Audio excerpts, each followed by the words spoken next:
Okay, lepas je Putri pregnant, Putri dah tahu Putri punya badan dah tak macam dulu tau. Sebab dia jadi lagi sensitif. Semua benda tak kena, semua benda nak marah je tau. And sekarang Putri memang memilih tau bab-bab ni. Especially bila kita nak cari bra ataupun kita nak cari pakaian dalam. Okay, macam this one, sebelum ni Putri dah ada. Yang ni baru je sampai. Kalau lah ada kat depan mata korang sekarang ni, and korang rasa sendiri, memang sangat-sangat lembut, memang sangat-sangat selesa.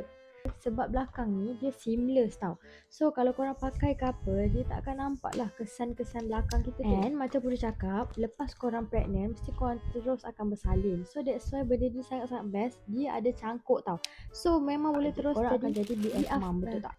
So memang sangat-sangat selesa. And jimat lah sebab pregnant korang pakai. And lepas korang bersalin pun korang still boleh pakai dalam keadaan selesa. Material dia agak tebal and dia double tau. Macam je bukan satu je. Okay, Putri pernah beli yang murah yang konon-konon seamless. Okay, bila pakai tu memang tak selesa langsung. Kan Lala perlu buang. Putri percaya kat Putri sebab sekali korang dah try, mesti korang akan repeat lagi tau.